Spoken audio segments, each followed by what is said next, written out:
Hello everyone, and I'm going to show you in today's video just a little bit about drawing face expressions, but a little bit just to get a little bit more efficiency to save some time. We have these face templates here, and we're going to use them as example for a video. We're going to make some or at least examples of different faces what we could do possibly for this. Now keep in mind, this technique is mostly for like concept arting, but you can still apply it to these rules if you ever want to do any like sequential art or illustrations in the future, or you just want to use this to help with the sake of saving time, especially when you want to have like a custom reference for yourself in case if you need something to look back into. Because I also did another example over here, which technically you can always use the same drawing at any time. It's just that the matter of changing the faces and changing it slightly is what's going to help you save your time a lot, and using modern digital technique tools as well. Alrighty, so the first step is that we're going to duplicate your templates already as it is. It's so because since we already have these layers already hidden and already built from this like bucket fills and that. And then you just do select and move all, and then we just move that over here. And then you can make as many copies as you want to as well. Alright, and then once you have your copies already made, now the second step would be start doing a little bit of erasing here. Sometimes you can select all with certain folders and that, but fine. And then we'll just erase some of that too over here. And we also just remove that too as well, because we don't need that. Let's get rid of that too as well. Another way you can get rid of stuff faster is that if you just use the lasso and just grab all this stuff over here. Just select all your layers, and then Control Delete. That'll be pretty much it. And then you can get rid of it that quite quickly as well. Now for the mouth, I don't think we would need the mouth for this one, so we can hit Control Delete because we're gonna draw a new one.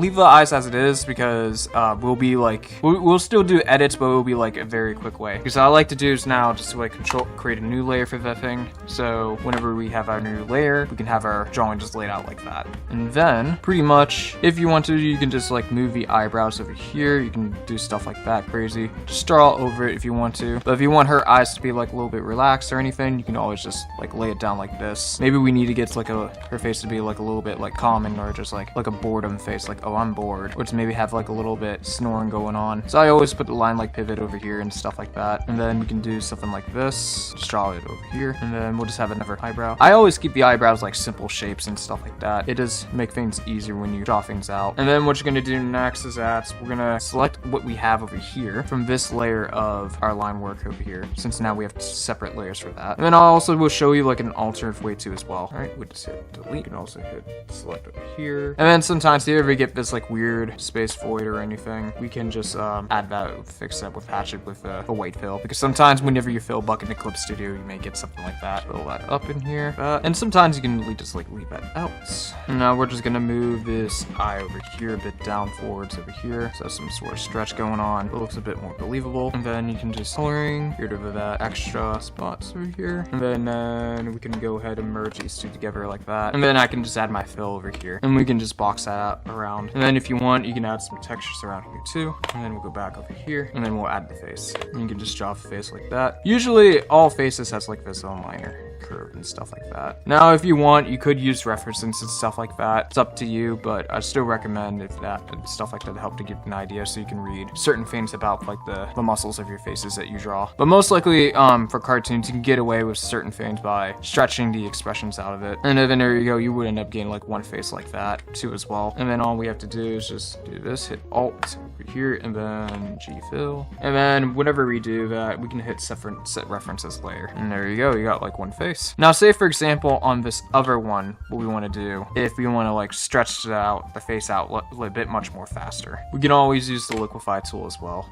Can we liquefy multiple? Oh, we could. So yeah, you can select a group of stuff and that, and then you can always play around with something like that. But usually instead of just doing liquefy, because sometimes it does work, it does not. I mean, it only works when you do it when you are able to stretch the face to more likely like this as an example. So if you ever want to get her mouth to be big, it'll have to be something like that. Let's say we want her mouth expression to be huge. So we're just gonna push something like this. It's another way we can get things faster here too as well. And then what we can always do is just selecting certain lassos over here too as well, in case if you want to refrain from drawing any new shapes and just use the same thing as it is. You can always do some mesh transformation here too, and then you can also get to play around with this too as well. And then what we can do is that we can have a clash between here too as well. So we're gonna stretch this out just a little bit like like this. We can also flip things too as well. We can hit OK for now. And let's go grab this things too as well, this eyebrow too as well. Now, traditionally, you could do always the Control T method. I mean, you could always do the regular selection by default too as well. And then just stretch that too as well. Get some ideas too. All right, we're getting there. And then what we're gonna do is grab all of these eyes and we're gonna stretch those too. But we're gonna redraw the whole mouth. And then we're gonna grab that and then see how far we can stretch these two as well. Oop, the eyes. Yeah, you can also move stuff too at the same time. Alright, I think I like how big the eyes are comparing with for the other ones too as well. But if we want to see if we can leave that, yeah, let's leave that alone. And then the next thing is that we will just take this and we'll just create a new layer because I might just draw over for this time. Over here. Yeah, because most likely I do like to treat digital art. I know I'd like to also the behavior of doing traditional art mindset sometimes when drawing digitally, but when there's other times and I feel like, man, I have to redraw all these head shapes under there at the same time or something like that, and then you just want to get it over with like in 10 to 20 minutes, you can always think about and consider treating your drawings also as a Photoshop too as well, because technically your digital drawings are basically raster, JPEGs or PNG or anything of your layers, stuff like that, and then once your thing's created, you can basically warp or manipulate all you want, and then you can morph it into something else without using too much hand strokes, gestures or anything, in case if you want to like save your hand or something from overdrawing the same things too much or requiring more stricter, heavier curves to move around. Especially there's other techniques out there that you can move your your fingers around with your pen too as well to draw stuff around as well. But sometimes it would be easier to if you already used a tool that's provided, and then you can manipulate it almost like you're sculpting.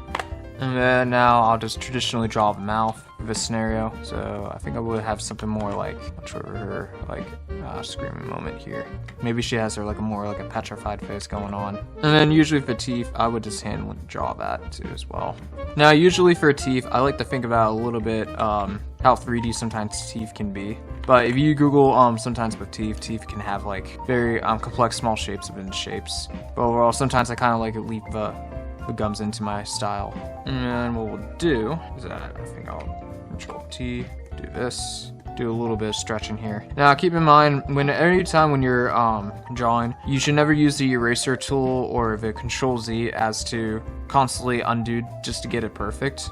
You can always just use some more Photoshop skills just to manipulate how would you want it instead of spending too much time on getting the right slash. And then we'll merge this together. Well, almost. Because what if I want something like a crease over here? Yeah, that would be cool. And then I can just get rid of this. And then you have that nice bump going on here. And then all we need to do is just fill up the black here. So we'll just hit reference here. And then what we'll do is use my cross hashing tool that I made. And then we'll just put some textures in there. And there we go. We got something like a screaming face going on here. But yeah, there's other ways you can do that too. And then you just repeat the same process with the other faces of what expressions you want to make. But then overall, we did technically made two other faces in quite 5 to 10 minutes. And then you can do this, repeat the same process over here too as well. And art doesn't have to be like this long crusade term of difficulty of overspending on one item, but meanwhile you could extract that time to focus more on the vision of what you want to show than trying to perfect your process over results. Because the way how I do my art and work fast as I can is that most likely just focus on the results that I want versus criticizing how I do my process. And then pretty much because a process is more likely a tool of how you get things to point A to point B, but it shouldn't be critique how you perfectively get to that process. As long as you know which results of which tools you're making to get to the end destination that you need, all that matters in the end is the results. And at the end of the day, even though if with the process, without the process, it still looks like high detail quality and it looks like it's been well thought out. But overall, that's just one of the quick, easy skills if you just need some quick face references as stuff in case if you need something to reference for any thing that with maybe some animation or 2D or 3D stuff if you could do stuff on Blender or anything. So it just helps to have these like social cues in case if we can use it in the future. But overall, yeah, just some tips to help you for some cool reference that you can make for yourself without overexerting. And you don't have to be like a super talented drawing just to get your ideas in, but it's also nice enough that you can also use certain techniques to envision what kind of things assets you may need to draw for yourself in case if you need to do something for 3D modeling. But yeah, that's all.